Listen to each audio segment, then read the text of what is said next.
I am upping my internet game. It is time for a cell booster.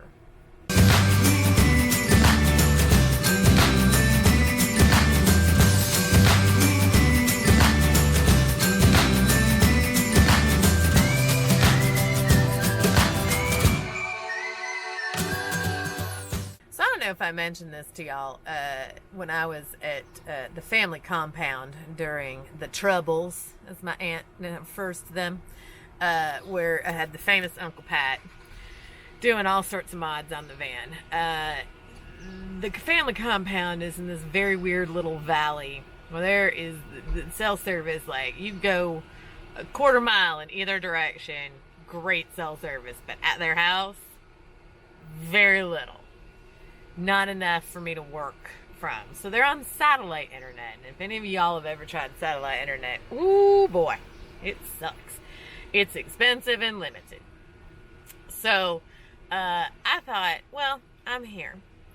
I kind of want a cell booster for the van now that I'm getting out west, and boosters are more useful out here. And I thought, well, I'm at this place that there is cell signal, but it's intermittent and it's not great, and a booster would probably be very helpful.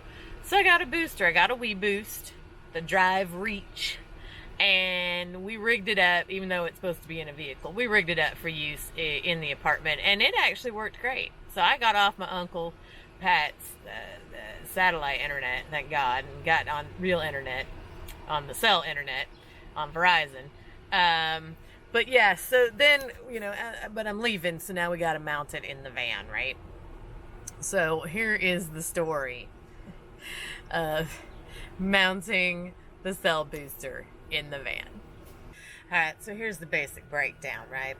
So we decided we're going to drill a hole in the roof of the van and run the cable through that. So I'll put links to the things, but other than obviously a drill bit that can go through sheet metal and whatnot, you're going to need a weatherproof junction box, some glands, some sealant, and you'll see how we put this all together. I swear once Pat gets a hold of Lucille, lots of destruction happens. Well, 21 is right here. In the construction process. So, Uncle Pat, safety first, he's scaffolding the side of Lucille. No, it's brilliant. All right, what are we talking about? If I want to drill straight down into this might be in the way. And moving that's going to be unpleasant. No, I think we'd be easier off going over here before we did that. Yeah. You see we're behind there, so all we got to do is get... The fan is out. She over there. So we had a giant hole to measure off of. We could do it like right here somewhere. That box would set about like that. Right. All right. So now we're thinking second rib. Because it's easier to manipulate the wire than it is to get around the bolted in roof rack. Yes. That's about the size of it. Fair enough. Okay. You ready to put holy water on that location? Let's drill a hole in the van. Oh boy. This is it. Another one of our no going back projects. Alright.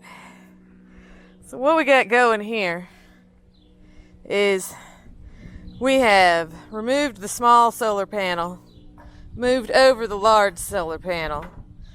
We have managed to get the rail up, which is not nearly as easy as one would think, because the way these rails are put on here. I mean, they're secure, but they're not easy to get up, so we can get more carriage bolts on there to mount the antenna mount that we're going to get. You're still good with that spot. Well, I'm as good as it's gonna get, I guess. You have a hole in the roof. Pat drilled a hole in my roof. The thing we said we'd never do as van owners. Drill another hole in the roof. It's all right. I got a little challenge for you. Done did it anyway. Oh, okay. You want me to do actual work, not just stick a camera in your face?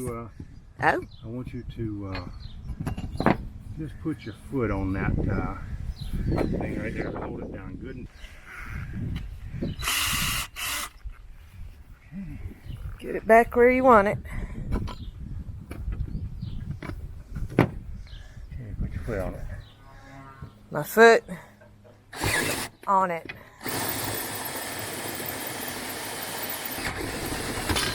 You have a hole in the roof. Oh, we got a big hole in the roof. There it is. Okay. Get fuzzies. That's how you know it goes all the way through. Now we got Dremel. This isn't going to make a lot of mess. It's just going to smooth up the edge a little bit. And we don't like that very jagged metal.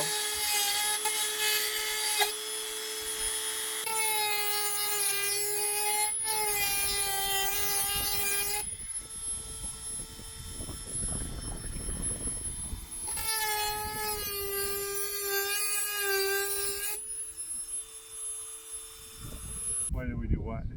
Why did you just file the hole? So I can put that grommet in there without it being a pain in the patootie. Patooty's a good word. And the reason we're putting a grommet in it is because you're going to run cables through there, and you don't want the sheet metal rubbing on the cable and cutting your cable up. So we got a rubber grommet to put around the hole. Alright, I'm on grommet duty, and then you come up here and you push on it and do it yourself. See what happened there? I was going to do something, and then you just pushed on it. Uh-oh, grommet down. Well, work on that and see if you can get it going. You have time on your hands while I go poke holes in the box. Go poke holes in the box. So, yeah, Pat was doing some testing. So, this is the size hole we needed for the grommets. That's the inside.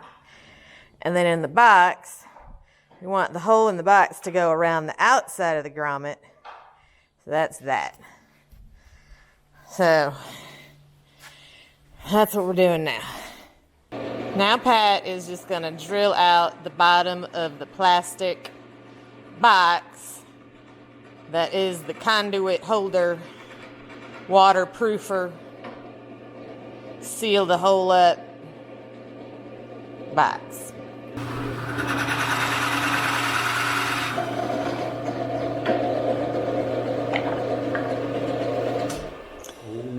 Hole number one in the box. So what we're looking for is for the box to fit over the hole with the grommet in it. And then you can seal around the box and you won't get any water in your hole. I think you should go something about like that. I think that should work out all right. Love it. And then the sealant. Screw holes here and here, and then sealant under and around all that stuff to goop it up real good. Yep. See, Winnebago, I don't need you to install boxes for me. I got an Uncle Pat. From the Amazons, I just bought a box of glands, as they call them. Now, if you're not familiar with these, I'll use a big one for demonstration purposes. So you run your cable through there, and then when you tighten this down, there's a rubber thing in there that squeezes down around the cable. Compresses around the cable. Thank you, Pat. You see that little jagged rubber looking thing in there? That would compress down around your cable and keep the water from following the cable into the box and then into the van. The inside is threaded, and there's a nut here and a washer, and then there'll be a nut on the back side, and this goes through the wall of the junction box. There you go. Glands. All right. The box. We got the big hole, got 4 screw holes We got the gland through the top, and now what are we doing? Oh, we want to locate where we're screwing it down to the roof of the van. Yes, exactly.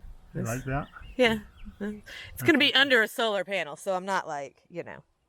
All right, so I don't know if you can tell, there's little O-rings around the bottom of the screws. And then the hole and the gland.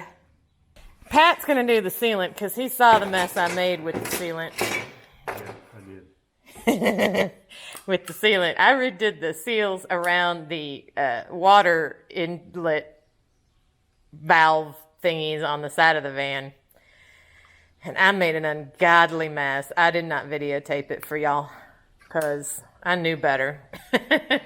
I mean, it's okay now, but it took a lot of stuff to remove the excess sealant that I globbed on there. Started at least.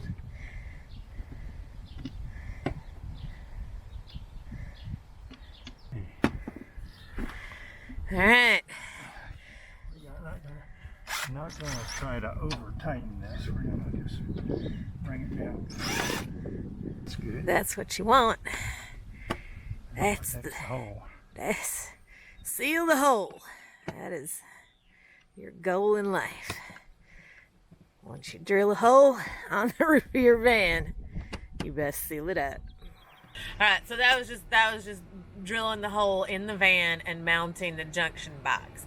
And I did a junction box that's of a size that if you decided you wanted to add more things to the roof of the van, you can do that because there's plenty of room to put more glands in and then run more different cables through there if you want to. All right, so hole drilled, junction box mounted, waterproof sealant applied.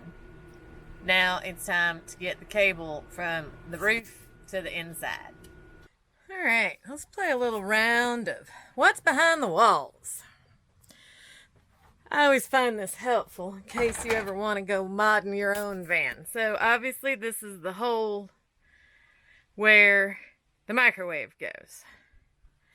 So this is a G floor plan. That is a 12 volt USB outlet.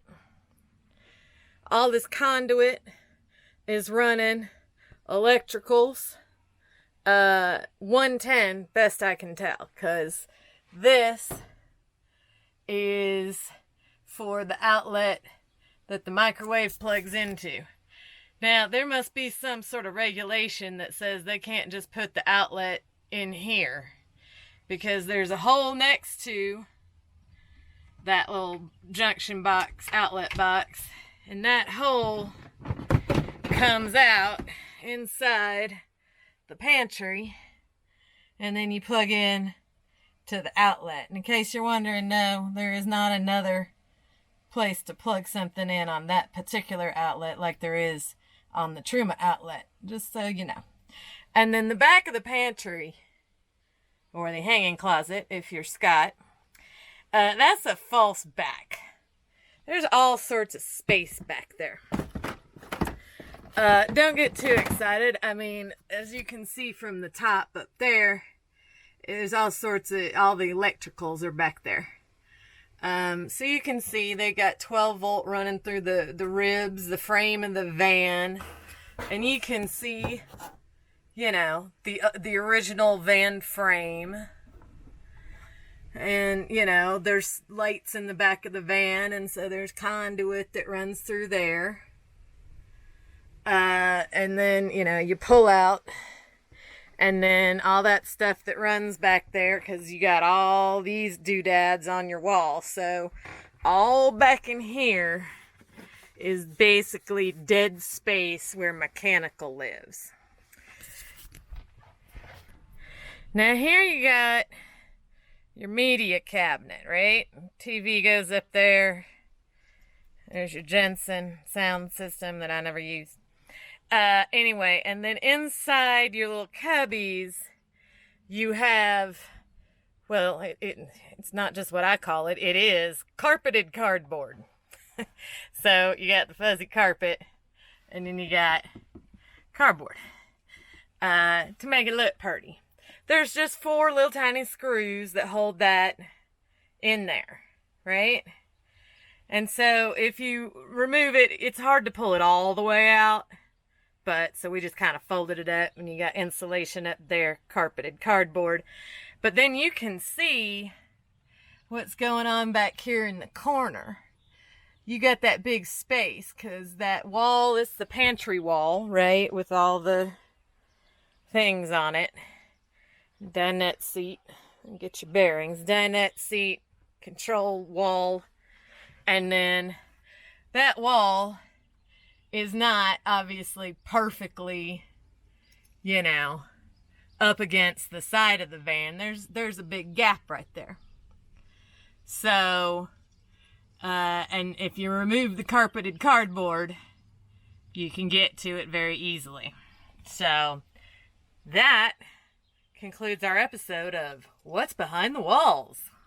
Okay, so what ensued was a lot of discussion about where to mount the actual booster box inside the van.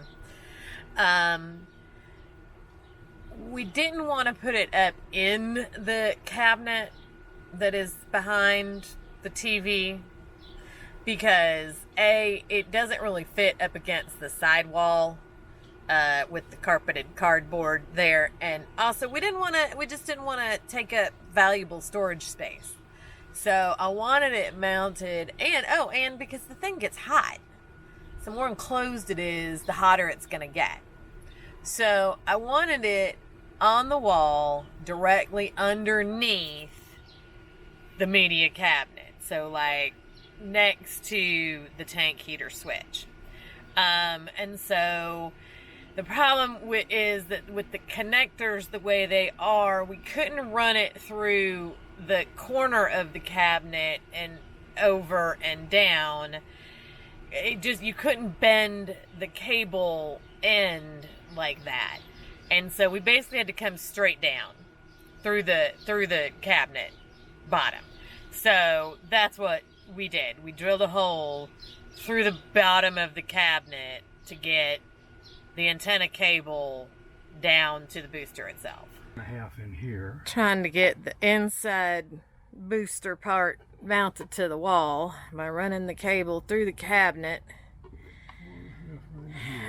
But there's clearance issues with being able to plug the things in. Anyway, math is happening. Pat has found the spot. Maybe. Well, we're going to drill a hole and find out. Yep. It's like everything we drill in here is harder than we think it's going to be. What's this thing going? There's a pretty good sized gap. There is, yes. Well, because there's that much of a gap in there. Okay. You got all the electrical and stuff running through there. Hopefully you're not hitting it. Yeah, hopefully you're not hitting a piece of conduit. I haven't felt anything funky. Hey! We got a hole. We busted out some wood. We did. Okay. That was predictable. You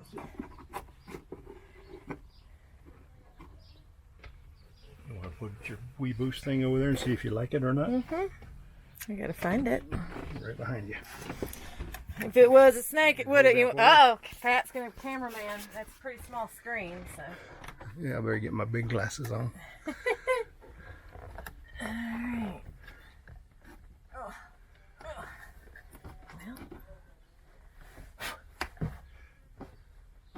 Okay. Is that gonna be okay? I think it's gonna be, well, a little further. I want it a little more that way, but that's not. I can make it a bigger hole, maybe. Yeah, maybe we should.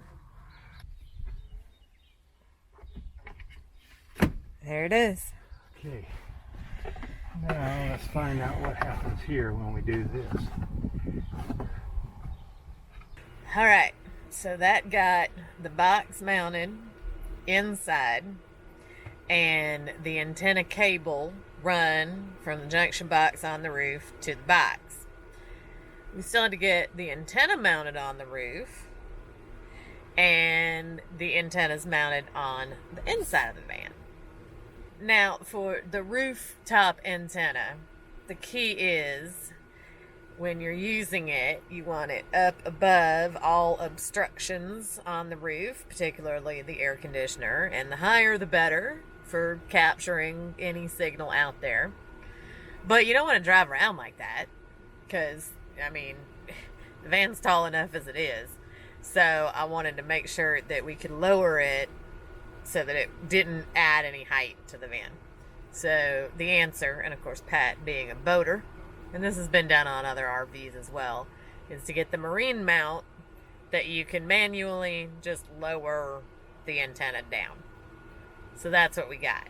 But then we had to make sure that that marine mount could mount to the roof rack that comes existing on the Travato, and then with the carriage bolts, and then get all that put together. And then you had to get the antenna mast to meet up with the spot that it screws in on the marine mount. I tell you what, y'all, this is a project. Down she goes. And yes, I do believe that we are below the level of the air conditioner. So I have not added any height to the van, which was key. All right, so we raise the mast, we lower the mast. All right, so there's the antenna.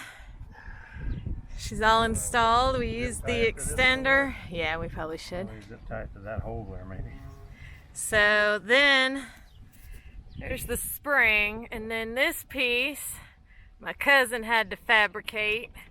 So it would go from the end of the antenna onto the 1-inch holder on the marine mount. So that's a family special. And then Pat fabricated the plate to go under the plate of the marine mount.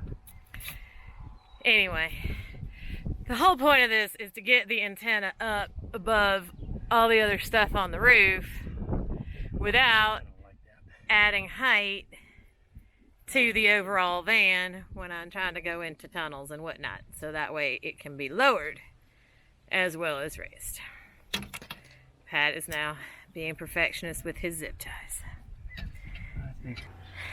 So then the cable goes from the mount through the gland into the box. The box has a seal on top.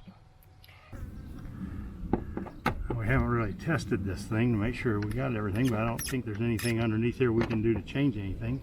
Nope. Alright, so once everything is on the roof and run down here, it goes into this box.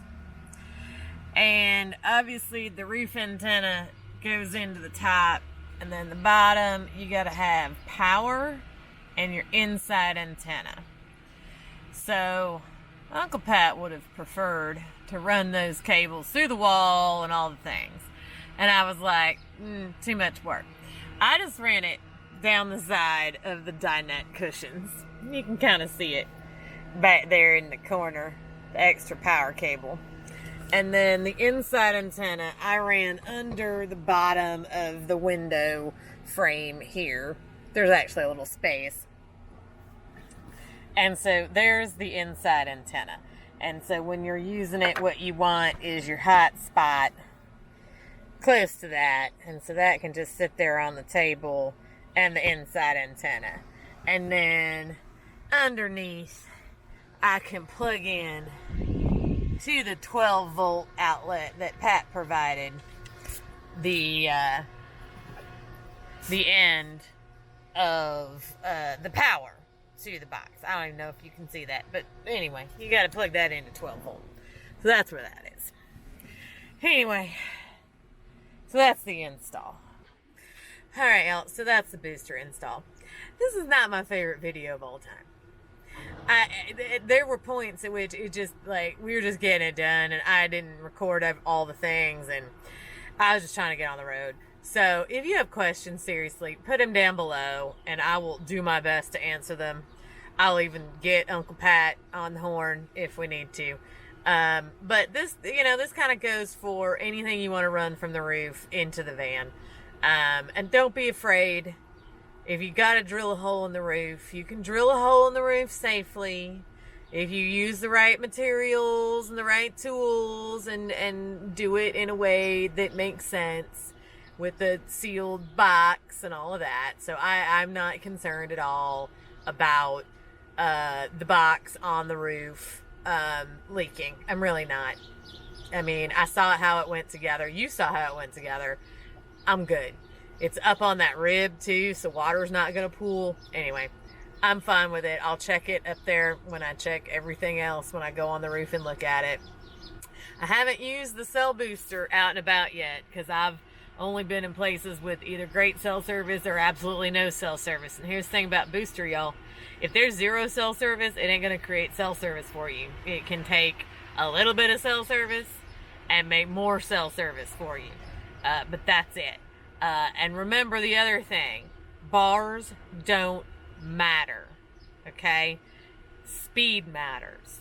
So I don't care if you only have one bar. If it's smoking fast, you are good to go. If I've plenty of times had 5 bars, and it is crawling slow sadness that I can't even use.